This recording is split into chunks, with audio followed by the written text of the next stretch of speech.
प्रदोष के दिन यदि कहीं से आपको शमी पत्र मिल जाए और प्रदोष काल, प्रदोष का जो समय होता है, शाम का जो समय होता है प्रदोष काल, 4 प्रदोष 5 प्रदोष आप कर देखिएगा कि आपका कोई काम है, कोई नौकरी के लिए आप अप्लाई कर रहे हैं, कोई समस्या बड़ी विकट आ गई है, कोई तकलीफ विकट आ गई है, कोई समस्या विकट आ गई है, प्रदोष के प्रदोष काल अगर एक शमी पत्र भी आप घर के शिवलिंग को, अब ये करने के लिए आपको मंदिर के शिवलिंग नहीं जाना, अपने घर में जो शिवलिंग, चाहे वो स्फटिक का हो, पारद का हो, कंकर शंकर का हो, लकड़ी का हो, जो शिवलिंग तुम्हारे घर में, कांच का हो, चाहे वो नर्मदा के कंकर का हो, नर्मदेश्वर हो, पाषाण का हो, जो शिवलिंग चांदी का हो, सोने का हो, तांबे का हो, पीतल का हो, जो शिवलिंग तुम्हारे, एक शमी पत्र यदि आप भगवान शंकर के शिवलिंग पर समर्पित कर रहे हो और उस शमी पत्र को उठाकर रात्रि को 9:15 की जो एक मुहूर्त होता है, एक समय होता है, जिस समय पर हम अपने मन की बात भगवान शंकर को कहते हैं, पूर्व में भी इसका वर्णन हम कर चुके हैं कथाओं, उस 9:15 पर वो शमी पत्र को उठाकर एक कागज में, कटोरी में उसको रख देगा। 4 या 5 प्रदोष के उस शमी पत्र को अपने पास में रखिए और जिस कार्य के लिए जा रहे हो उसको जेब में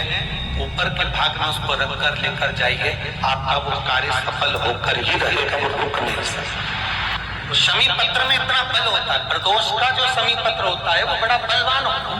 बड़ा। प्रदोष, शिवरात्रि, सोमवार की अष्टमी, प्रदोष भी हर महीने आता है, शिवरात्रि भी हर महीने आती है, सोमवार भी हर महीने 2, 3, 4, 5 पड़ी जाते हैं। सोमवार की अष्टमी जरूर साल भर में 4 या 5 आती है। सोमवार, प्रदोष, शिवरात्रि, सोमवार की अष्टमी, ये वो तिथियां हैं, ये वो वार हैं। अगर कोई भूल से शंकर भगवान के शिवलिंग का निर्माण करता है या अपने घर में रखे हुए शिवलिंग पर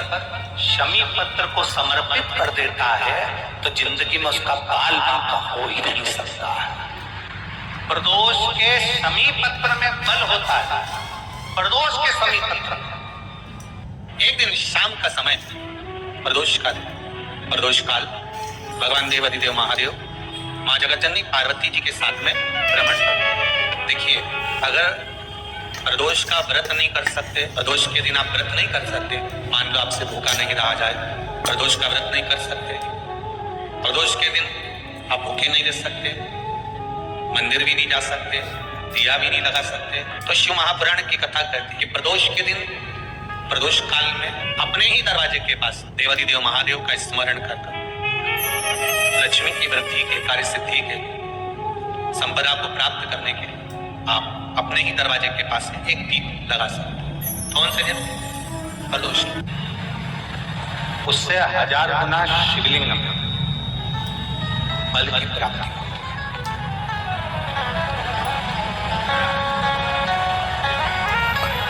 प्रदोष के दिन यदि आपको कहीं से शमी पत्र मिल गया, प्रदोष के दिन यदि कहीं से आपको शमी पत्र मिल जाए और प्रदोष काल में, प्रदोष का जो समय होता है, शाम का जो समय होता है प्रदोष काल, 4 प्रदोष 5 प्रदोष आप कर देखिएगा कि आपका कोई काम है, कोई नौकरी के लिए आप अप्लाई कर रहे हैं, कोई समस्या बड़ी विकट आ गई है, कोई तकलीफ बड़ा गला पकड़ रहा है, कोई तकलीफ विकट आ गई है, कोई समस्या विकट आ गई है, प्रदोष के प्रदोष काल अगर एक शमी पत्र भी आप घर के शिवलिंग को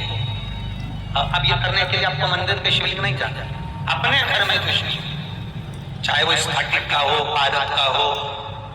कंकर शंकर का हो, लकड़ी का हो, जो शिवलिंग तुम्हारे घर में, कांच का हो, चाहे वो नर्मदा के कंकर का हो, नर्मदेश्वर हो, आषाढ़ का हो, जो शिवलिंग चांदी का हो, सोने का हो, तांबे का हो, पीतल का हो, जो शिवलिंग तुम्हारे, एक शमी पत्थर यदि आप भगवान शंकर के शिवलिंग पर समर्पित कर रहे हो और उस शमी पत्र को उठाकर रात्रि को 9:15 की जो एक मुहूर्त होता है, एक समय होता है, जिस समय पर हम अपने मन की बात भगवान शंकर को कहते हैं, पूर्व में भी इसका वर्णन हम कर चुके हैं कथाओं। उस 9:15 पर वो शमी पत्र को उठाकर एक कागज में, कटोरी में उसको रख देते, 4 या 5 प्रदोष के उस शमी पत्र को अपने पास में रखिए और जिस कार्य के लिए जा रहे हो उसको जेब में ऊपर के भाग में उसको रखकर लेकर जाइए, आपका वो कार्य सफल होकर ही रहेगा, रुक नहीं सकता। तो शमी पत्र में इतना बल होता है, प्रदोष का जो शमी पत्र होता है वो बड़ा बलवान होता है, बड़ा। किसी भी प्रदोष के दिन, प्रदोष काल में एक बार लगा दे, उसके बाद में अपनी कामना कर बेलपत्री, एक छोटा सा उपाय अवश्य करिए। अगर बच्चे कोई एग्जाम में बैठ रहे हैं या कंपटीशन एग्जाम है या नौकरी के लिए अप्लाई कर रहे हो, मान लो 4-6 महीने से बैठे हो, 8 महीने से बैठे हो, सर्विस नहीं है, नौकरी नहीं है, तो एक छोटा सा उपाय अवश्य करिए शिव महापुराण का। महाराज बेलपत्री के पेड़ के नीचे विराजमान होकर, बेलपत्री के पेड़ के नीचे जिसको नौकरी के लिए या एग्जाम में बैठ रहा है वो जल चढ़ाए, बेलपत्री के पेड़ के नीचे थोड़ा सा दूध चढ़ाए, फिर जल चढ़ाए और अपने राइट भाग में घी का दिया और अपने लेफ्ट भाग में तेल का दिया। किसी भी प्रदोष के दिन, प्रदोष काल में एक बार लगा दे, उसके बाद में अपनी कामना कर बेलपत्री के पेड़ के नीचे धोख लगाकर प्रणाम कर जाए और चले जाए इंटरव्यू के लिए, बाबा उत्तीर्ण करा ही देगा, नौकरी दिलाए। जिस दिन रविवार की प्रदोष पड़े उस दिन एक लाल वस्त्र में पीली सरसों रखकर और उसके अंतर्गत कुछ भी एक, या तो अमूल का कांटा ना मिले तो गुलाब का कांटा ही उसके अंतर्गत रखें। और मान लो कोई काम ऐसा है कि उसमें पैसा तुम्हारा आ ही नहीं गया, बहुत कांटे पर कांटा जा रहा है, नुकसान बहुत हो रहा है और कोई काम हो ही नहीं रहा, तो महाराज जिस दिन रविवार की प्रदोष पड़े उस दिन एक लाल वस्त्र में पीली सरसों रखकर और उसके अंतर्गत कुछ भी एक, या तो अमूल का कांटा ना मिले तो गुलाब का कांटा ही उसके अंतर्गत रखें और उसको शिव मंदिर का स्मरण कराकर शंकर भगवान का नाम लेकर रू भैरव, कौन सा भैरव है उसकी कथा भी आने वाली है कि दारुक नाम के राक्षस का संहार करने के लिए जब माता अवतार लेगी तब शंकर भगवान बच्चे का रूप रखकर रोएंगे, तो शिव जी का एक नाम होकर रू भैरव। ये भैरव कहां पर रहता है, तो कहा ये शमशान में रहता, कहां रहता है ये भैरव, शंकर का एक अवतार है भैरव, ये भैरव अवतार शमशान में रहता है। तो इस भैरव का काम क्या है, तो कहा शमशान में, शमशान की जो अग्नि होती है भले की लकड़ी रहे, भले उसमें कोई पदार्थ डाले ना डाले, थोड़ी देर में वो अग्नि रू आवाज, हल्की सी शमशान की जो अग्नि जलती है उसमें एक आवाज आती है। आप जैसे कोई अग्नि जलाएंगे तो आवाज नहीं है, ध्यान देना। शमशान में अगर तुम लोग कहोगे मुर्दा जलाने के लिए, तो अगर वो एकांत में बैठेंगे तो उसमें से एक आवाज आती है रू रू। तो शिव पुराण कर रही है कि उस सरसों को, कांटे को रू भैरव का नाम लेकर, जिस व्यापार जो नहीं चल रहा है, दुकान जो नहीं चल रही है, उस दुकान के सामने, उस व्यापार के सम्मुख में उसको जला दिया जाता है। ये करा जाता है रवि प्रदोष के। कौन से प्रदोष? रवि प्रदोष। जो सुख का भान करा, व्यापार की उन्नति के लिए, समृद्धि के लिए, लक्ष्मी के लिए इसका प्रयोग किया जाए। तो यहाँ पर दारुक नाम का जो असुर है, दारुक नाम का जो राक्षस है, उसका एक ही कहना है कि मैं मरूं, मना नहीं है ब्रह्मदेव पर को।